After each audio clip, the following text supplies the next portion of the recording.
हम लोग class 10 physics के chapter number 1 reflection and refraction of light को पढ़ रहे थे।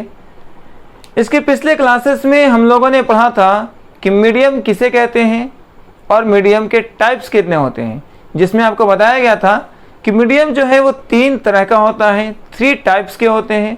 ओपेक मीडियम होता है, ट्रांसपेरेंट होता है, ट्रांसल्यूसेंट होता है। आपने पढ़ा था कि ट्रांसपेरेंट मीडियम वैसे मीडियम को कहते हैं जिस पर जब लाइट पड़ती है तो लाइट आसानी से आर पार कर जाती है, लाइट को वो इजीली पार होने देता है और जिसकी वजह से आपको उसके पीछे की चीज़ें बहुत क्लियर विजिबल होती हैं। वो ट्रांसपेरेंट मीडियम था। जैसा कि एग्जांपल दिया गया था कि जो एक ग्लास है, अब ग्लास पर जब लाइट मारेंगे तो ग्लास लाइट को आसानी से पार करने देगा, जिसकी वजह से ग्लास के पीछे की चीज़ें आपको क्लियर विजिबल होती हैं। वाटर के अंदर की चीज़ें आपको विजिबल होती हैं क्योंकि वाटर एक ट्रांसपेरेंट मीडियम है। आप जो है एयर में देखते होंगे कि हमें कोई भी चीज़ें बहुत आसानी से नज़र आती हैं क्योंकि एयर एक ट्रांसपेरेंट मीडियम होता है। तो ट्रांसपेरेंट मीडियम उस मीडियम को कहते हैं जिस पर लाइट इजीली पार कर जाती है और पीछे की चीज़ें बहुत क्लियर विजिबल होती हैं। दूसरा बताया गया था ट्रांसल्यूसेंट के बारे में कि ट्रांसल्यूसेंट एक ऐसा मीडियम होता है जिस पर लाइट पड़ने से लाइट को पार्शियली पार करने देता है, लाइट के एक छोटे से हिस्से को ही पार करने देगा और बाकी लाइट को ब्लॉक कर देता है, जिसकी वजह से उसके पीछे की चीज़ें जो हैं आपको धुंधली नज़र आती हैं, आपको स्पष्ट दिखाई नहीं देता, वो क्लियर विजिबल नहीं होता है। और तीसरा टाइप था वो ओपेक मीडियम था। ओपेक मीडियम ऐसा मीडियम होता है जिस पर लाइट पड़ने से वो लाइट को कम्प्लीटली 100% ब्लॉक कर देता है, वो लाइट को अपने से पार होने नहीं देता और जिसकी वजह से उसके पीछे की चीज़ें आपको नज़र नहीं आती हैं। जैसा कि आप अपने घर के दीवार पर जब लाइट मारते हैं, जब टॉर्च मारेंगे तो टॉर्च की जो लाइट है वो दीवार से पीछे नहीं जाती है और आपको अपने दीवार के पीछे की चीज़ें नज़र नहीं आती हैं। आप अपने किताब पर जब लाइट मारेंगे तो लाइट वो बुक को पार नहीं कर पाती है, जिसकी वजह से किताब के पीछे की चीज़ें आपको नज़र नहीं आती हैं। आप लकड़ी पर लाइट को मारेंगे तो लकड़ी उस लाइट को पार करने नहीं देगी, जिसकी वजह से लकड़ी की पीछे की चीज़ें नज़र नहीं आती हैं। तो हम लोगों ने इस तरह से मीडियम के टाइप्स को पढ़ाई किया था। आज हम लोग पढ़ाई करेंगे रे के बारे में कि रे क्या होता है और उसके इंपॉर्टेंट पॉइंट्स को हम लोग समझेंगे। आप जानते हैं कोई भी सोर्स ऑफ लाइट से जो लाइट निकलती है वो हमेशा एक सीधी रेखा में, एक स्ट्रेट लाइन में ट्रैवल करती है। लाइट बेंड नहीं करती जब तक वो सेम मीडियम में ट्रैवल कर रही हो। जैसे अगर लाइट अगर एयर में है और एयर में ही ट्रैवल कर रही हो तो light always travel in a straight path, वो हमेशा सीधी रेखा में स्ट्रेट लाइन में ट्रैवल करती है, बेंड नहीं करती, जिसे हम रे का नाम देते हैं। आपने पिछले क्लास में जाना था कि लाइट जो है एक पार्टिकल नेचर का होता है। लाइट में पार्टिकल्स होते हैं और उस पार्टिकल को हम लोग फोटोन नाम दिए थे। फोटोन क्या है? एक एनर्जी का पैकेट होता है जिसे आप पार्टिकल के फॉर्म में समझ सकते हैं। और सारे फोटोन्स जो है ना, वो जब लाइट के सोर्स से निकलते हैं तो सारे फोटोन एक स्ट्रेट लाइन में ही ट्रैवल कर रहे होते हैं। जैसा कि आप देखते हैं कि जो आर्मी का मार्च होता है उसमें सभी आर्मी क्या होते हैं, एक लाइन बना करके एक के पीछे एक स्ट्रेट लाइन में ट्रैवल कर रहे होते हैं, एक स्ट्रेट लाइन में मार्च कर रहे होते हैं। तो आपको एक स्ट्रेट लाइन देखने को मिलता है। उसी तरीके से जितने भी रे हैं, वो रे में जो फोटोन होता है वो सभी फोटोन जो है वो जस्ट एग्जैक्टली एक दूसरे के पीछे चलते रहता है, जिससे आपको देखने में एक रे जैसा बन जाता है और इसी को रे कहा गया है। हम लोग जानते हैं कि जो रे है, रे को एरो से आप रिप्रेजेंट करते हैं और एरो आपको क्या बताता है? एरो आपको रे का डायरेक्शन बताता है। रे किस डायरेक्शन में ट्रेवल कर रही है उसको आप एरो से आसानी से समझ सकते हैं। जैसा कि अगर मान लिया जाए, अगर आपको रे अपवर्ड डायरेक्शन दिखाना है कि रे अपवर्ड डायरेक्शन में ट्रेवल कर रही है तो आप एरो को अपवर्ड डायरेक्शन बनाएंगे और ये आपको रे का डायरेक्शन बता रहा है कि रे अपवर्ड डायरेक्शन में ट्रेवल कर रही है। अगर मान लिया जाए कि रे को डाउनवर्ड डायरेक्शन में दिखाना है तो आप अपने एरो को डाउनवर्ड डायरेक्शन बना देंगे, जिससे ये पता चल जाएगा कि रे जो है डाउनवर्ड डायरेक्शन में ट्रैवल कर रही है। उसी तरीके से अगर राइट में ट्रैवल कर रही है रे, तो आपको एरो राइट डायरेक्शन में दिखाना है, और अगर रे लेफ्ट में ट्रैवल कर रही है तो आपको रे को एरो को लेफ्ट डायरेक्शन में दिखाना है। तो हम इस तरह से एरो की मदद से रे के डायरेक्शन को आसानी से जान सकते हैं कि रे का डायरेक्शन कैसा होता है। आगे हम लोग समझते हैं कि जो रे है वो कंबाइंड फॉर्म में उसको बीम ऑफ लाइट कहा जाता है। आपने देखा होगा कि कोई भी सोर्स ऑफ लाइट से सिंगल रे नहीं निकलता है, टॉर्च से ही कोई एक रे सिंगल रे नहीं निकलेगा। आपके घर में जो इलेक्ट्रिक का बल्ब है, उस इलेक्ट्रिक के बल्ब से एक रे नहीं निकलता है। गाड़ी का जो हेडलाइट है उससे सिंगल रे नहीं निकलता है, हमेशा रे जो है ग्रुप के फॉर्म में निकलते हैं, बंडल के फॉर्म में निकलते हैं। और ग्रुप के फॉर्म में जो रेज होते हैं उनको हम बीम ऑफ लाइट कहते हैं। जो भी रेज एक ग्रुप के फॉर्म में होगा उस सभी को आप बीम ऑफ लाइट कह सकते हैं। और ये बीम ऑफ लाइट जो है आपको 3 टाइप्स को देखने को मिलेंगे। बीम ऑफ लाइट जो है आपको 3 टाइप्स के होते हैं। One is parallel beam of light. एक बीम ऑफ लाइट कैसा होगा? जो पैरेलल होगा। एक बीम ऑफ लाइट आपको कन्वर्जेंट होगा और एक डाइवर्जेंट बीम ऑफ लाइट होगा। अब हम लोग एक एक करके समझते हैं कि पैरेलल बीम ऑफ लाइट कैसा होता है, कन्वर्जेंट कैसा होता है, डाइवर्जेंट कैसा होता है। ये सारे टॉपिक्स जो हैं आपको एग्जाम से रिलेटेड हैं, एग्जाम में पूछे जाते हैं, तो इसको हम लोग एक एक करके आराम से समझते हैं। फर्स्ट में है आपको parallel beam of light. Parallel beam of light में क्या होता है कि सभी रेज जो हैं वो आपस में पैरेलल होते हैं। जितने भी रेज हैं वो सभी रेज आपस में पैरेलल होंगे। उस तरह के रेज को हम पैरेलल बीम ऑफ लाइट कहते हैं। जैसे कि आपको डायग्राम में दिखाया गया है कि जो डायग्राम है इसमें जितने भी रेज हैं सभी रेज आपस में पैरेलल हैं। तो इस तरह के रे को हम कह सकते हैं parallel beam of light. Second one है आपको convergent beam of light. Convergent में क्या होता है कि सभी रेज एक पॉइंट पर आकर मीट करती हैं, एक पॉइंट पर जाकर मिल जाती हैं। वो पहले फैलती हुई रेज होंगे और सारी रेज आकर के किसी एक पॉइंट पर, एक जो है बिंदु पर जाकर मीट कर जाती है, मिल जाती हैं, जिसे हम कन्वर्जेंट बीम ऑफ लाइट कहते हैं। इसमें आप देखेंगे कि 2 लाइट है, 2 रेज है, उसका जो बीच का डिस्टेंस है वो बीच का डिस्टेंस हमेशा आपको कम होता हुआ दिखाई देगा। यहाँ आप देख सकते हैं, यहाँ जो है उसका डिस्टेंस इतना है, जबकि यहाँ पर उसका डिस्टेंस कम हो गया है, यहाँ पर उसका डिस्टेंस और कम हो गया है। आप यहाँ देख सकते हैं कि इन दोनों रे का जो बीच का डिस्टेंस इतना ज़्यादा होता है, जबकि यहाँ पर डिस्टेंस कम हो जाता है। तो इस तरह की बीम ऑफ लाइट में 2 रेज का बीच का डिस्टेंस कम होते जाता है और एक पॉइंट पर वो सभी रेज आपस में जाकर मीट कर जाती हैं। इस बीम ऑफ लाइट का जस्ट उल्टा होता है डाइवर्जेंट बीम ऑफ लाइट।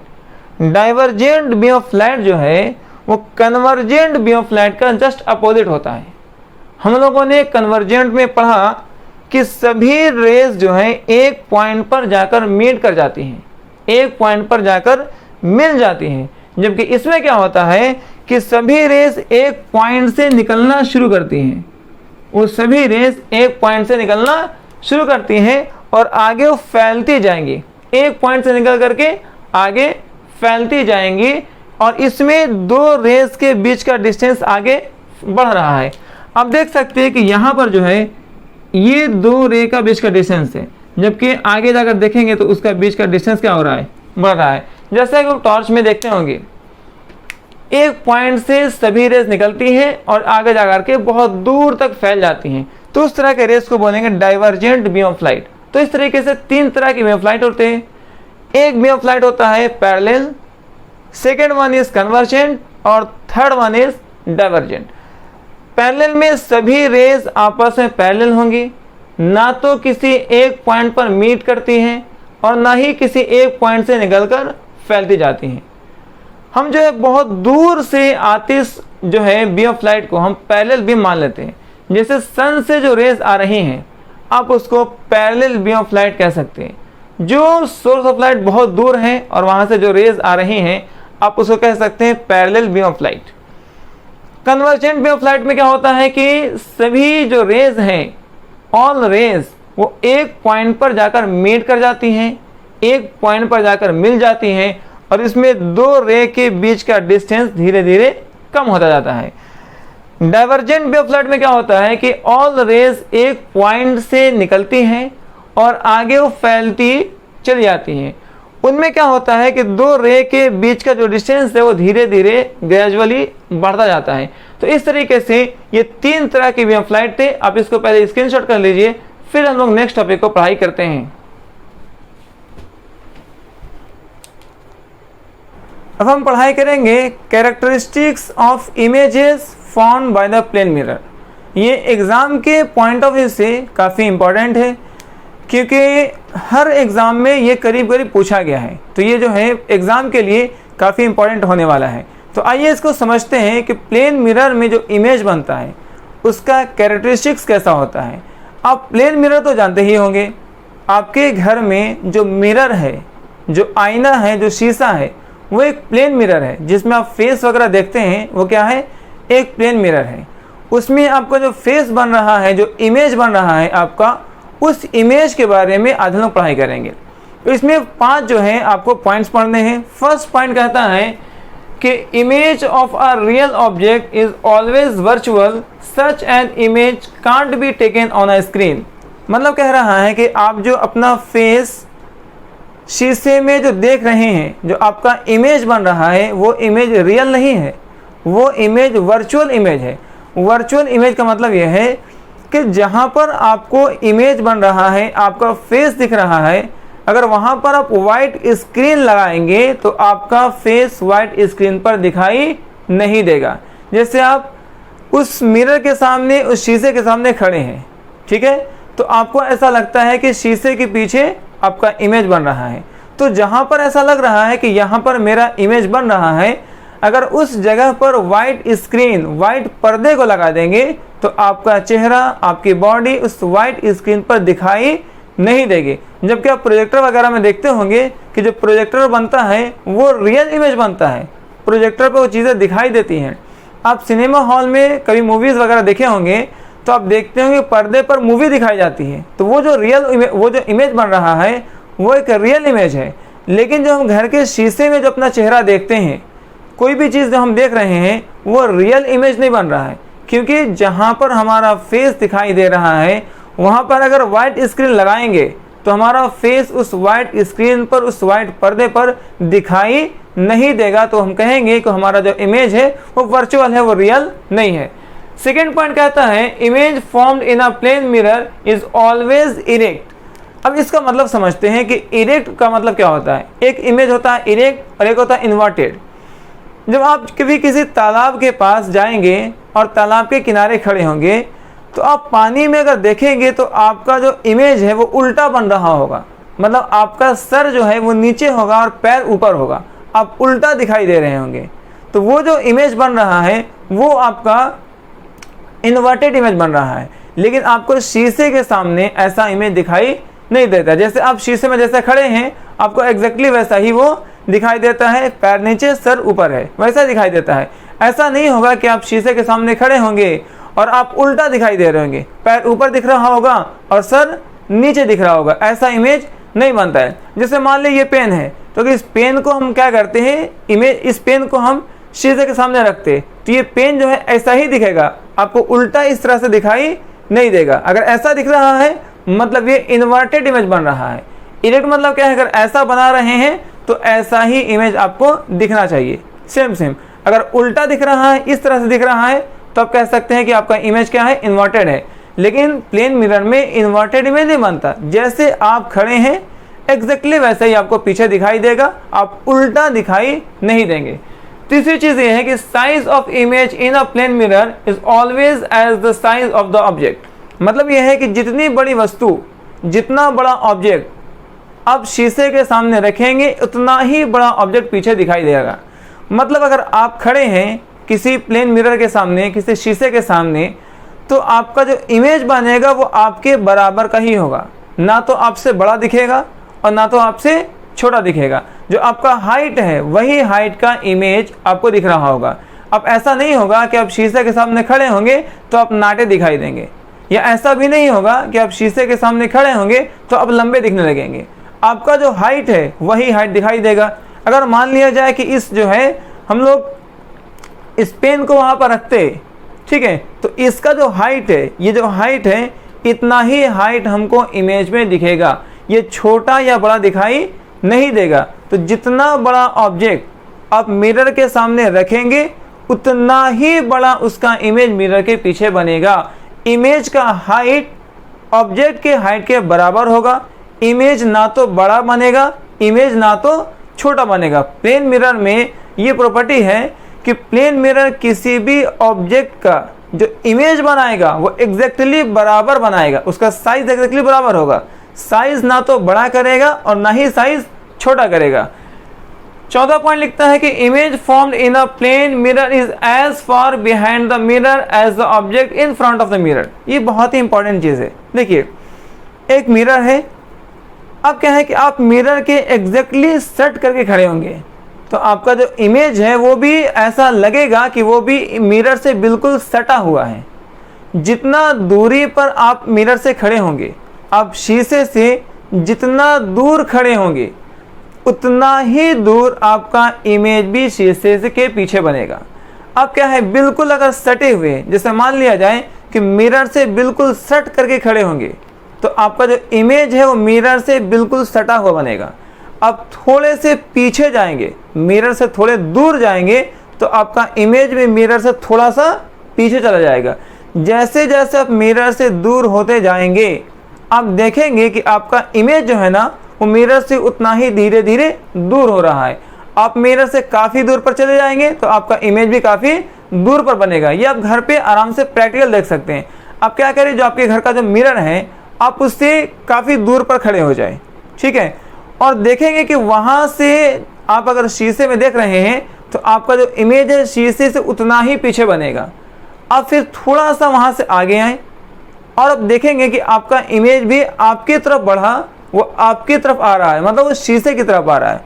फिर आप शीशे की तरफ और बढ़ें, 2 कदम और बढ़ें तो 2 कदम वो भी आपकी तरफ आएगा, शीशे की तरफ आएगा।